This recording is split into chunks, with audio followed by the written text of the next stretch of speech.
Subscribe to my channel and hit the bell icon so you never miss any video from my channel. Yo! Well, LCameraTV, make sure you like, subscribe, and share cool things like Facebook and Reddit and Instagram and wherever else. And guys, day 3 of the draft finished yesterday. Definitely want to do a video on that. Tell you what I think about the picks. You know what I'm saying? Why I didn't like it, and what I liked and what I didn't like about it, and what I think about the overall draft. So I definitely gotta do that. Whatever. Let you guys know the insight on basically how I feel about the day 3 draft picks, and you know, I have mixed feelings, definitely. So let's get into that, and let's get started. So with the 4th round pick, which is the first pick, the 101st pick in the 4th round, the Carolina Panthers selected Ian Thomas.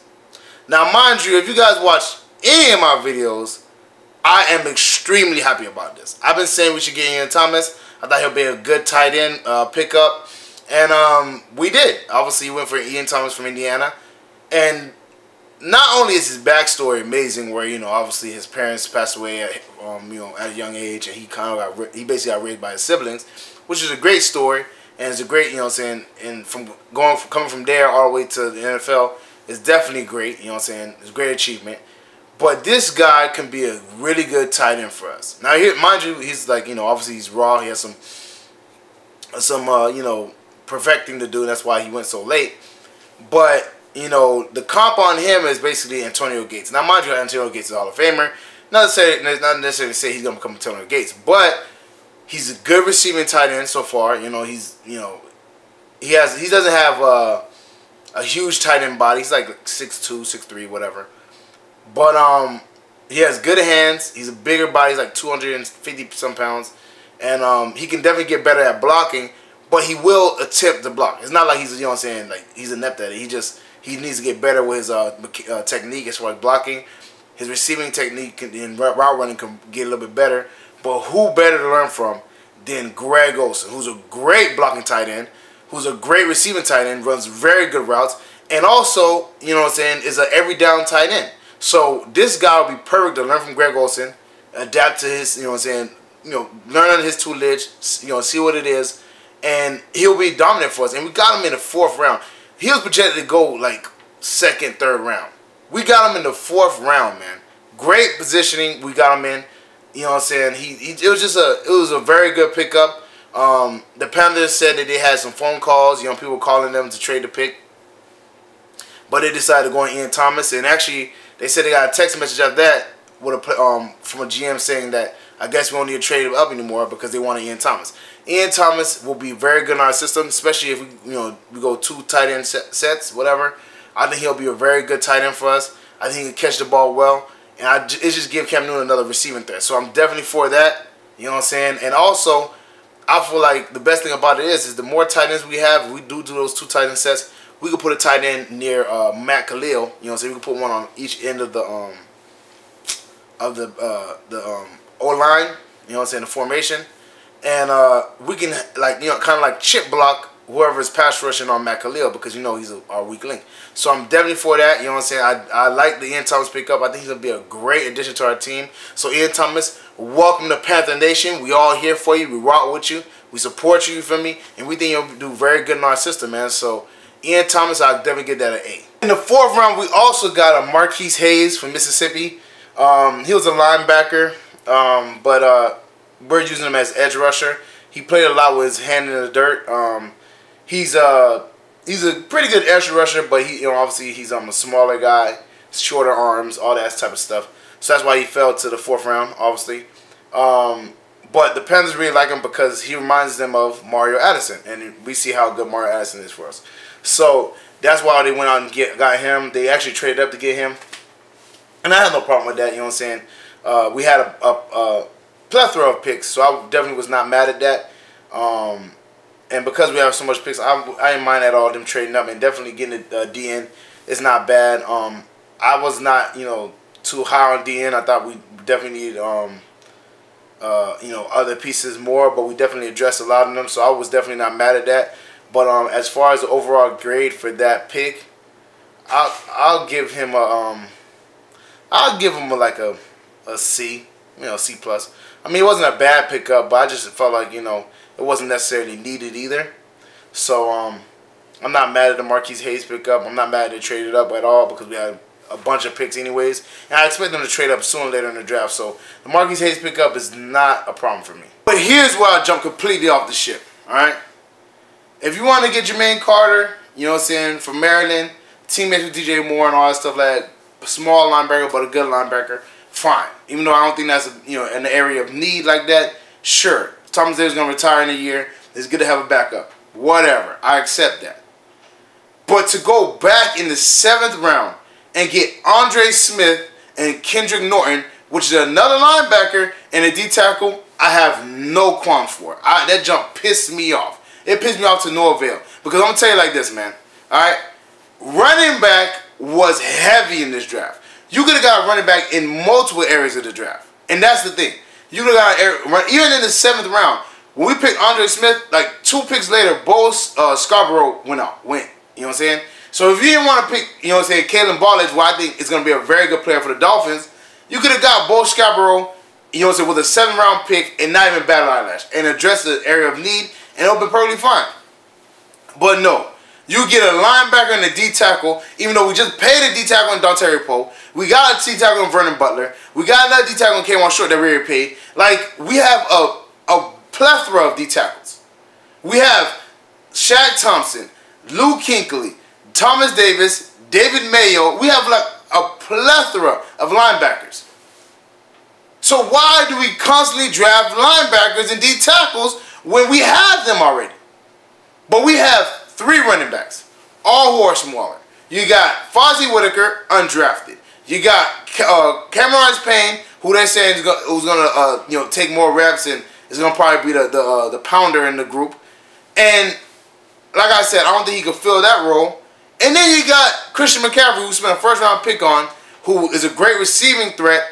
But as far as the running threat, he has not shown the ability to run in between the tackles. He's more of an outside running one instead of an inside runner. Now, mind you, people are saying, oh, he's going to get bigger, or that was his first year, we'll see what happens, all blah, blah, blah, blah, whatever. But it doesn't hurt to get an insurance policy. You could have got Kalen Ballage, you could have got Bo Scarborough, you could have got some kind of running back to fortify our running back room, because to be honest with you, I'm going to tell you like this, man. Alright? Like I've said before in my other videos, our whole offense predicates on the run. We got dominant tight ends. I think our line is good. Some people are like, they're kind of upset that we didn't go O-lineman. I have no problem with that, man. I have no problem with that.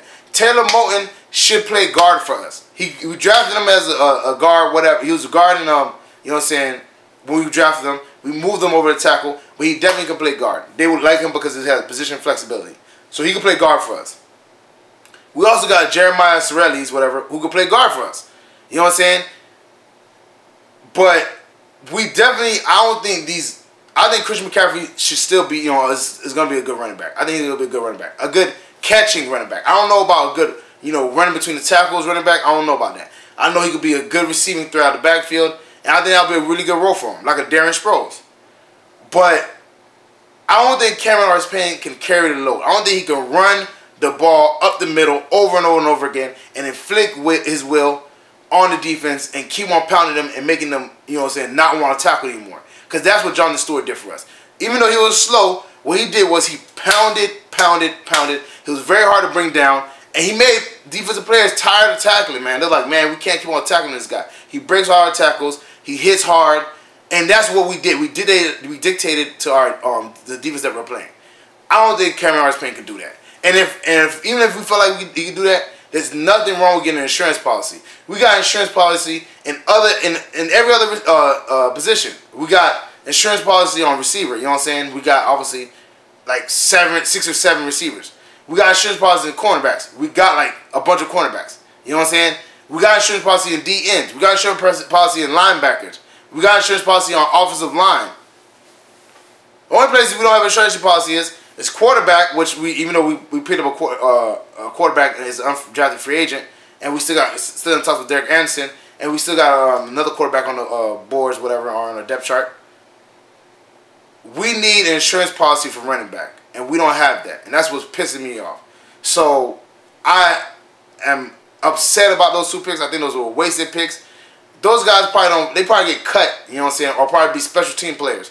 When we can have a running back who can still be a special team player, who can still probably do kick returns and punt returns, depending on, I think Kalen Ballage could definitely do kick returns and punt returns, but we didn't go for it. We traded up for a DN, but we wouldn't trade up for a running back. And I think that was a big mistake, and I think it's going to hurt us in the long run. So my overall grade for this draft, I got to give it a B+, man. It was very productive. I love the first pick in DJ Moore, Dante Jackson, Rashard Golden. I mean, I love the Dante Jackson pickup. Rashard Golden, I give it a C, but he does fill a position of need in safety, so I'm not mad at that. If they feel like he can play safety well, I'm cool with that. I love the Ian Thomas pickup. I even like the Marquise Hayes pickup, you know what I'm saying, as an edge rusher. So the first 5 picks I think we did were really good. I have no problem with that. Now, mind you, Rashard Golden, only thing I think of is that, you know, there was other safeties on the board that I would prefer to get, or I would have traded up and got Justin Reed and not let him go to Houston. That's my thing. You know what I'm saying? He falls out 3rd round, I would have no problem trading him and getting him.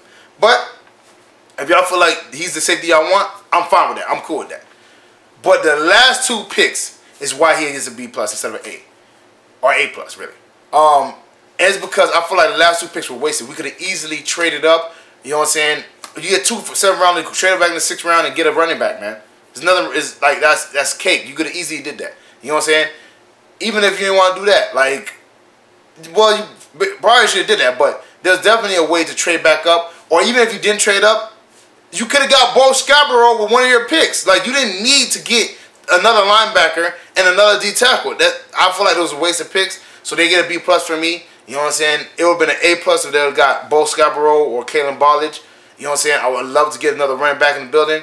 I didn't even expect them to use I wasn't even mad that they didn't use a high draft pick on a running back. You know what I'm saying? But I definitely think we should have gotten another running back. But, you know, they'll see, man. Next year, hopefully Carolina's playing can carry the load. But we'll see. Well, that's it for me, guys. Make sure you like, subscribe, and share cool things like Facebook and Reddit and Instagram and wherever else. And guys, get in the comment section, how do you feel about the day 3 pickups? You know what I'm saying? Do you like it? Do you dislike it? I love the Ian Thomas pickup. I'm even cool with the Marquise Hayes pickup. We did, you know what I'm saying? I didn't mind us getting another edge rusher. But the last 2 picks, you know what I'm saying, I'm definitely not for.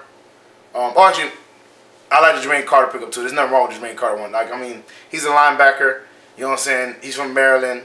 He's a smaller one, but he's effective. But the last 2, and the Andre Smith and the Kendrick Norton, sorry. Those 2 picks, I'm definitely not for. Get in the comment section. Tell me what you think about them. You know what I'm saying? How you feel about that. Give me your overall grade of the draft, because I think you got a B+. I think they did a pretty good job besides the end. And, you know what I'm saying? Get in the comment section, obviously. Let me know how you feel about that. Check out the merchandise that's in the description below. Check out the Patreon page that's in the description below. Check out my dog Renan Steam. You know what I'm saying? We're going to do a lot more work together. I want you guys, you know what I'm saying, to check his work out, because I like the dude, man. He's a pretty good dude. Share this with all your Panther family and friends and all that stuff. Panther Nation, we here, we out here. You know what I'm saying? I definitely want to live stream some more for you guys. That was real fun. I had a great time doing it. Hopefully next time we won't have technical difficulties. But I definitely plan on doing more live streaming. Let me know, you know what I'm saying, in the comment section what you want me to live stream about or just have a conversation about. And we can do that, man. And I'll see you guys next time.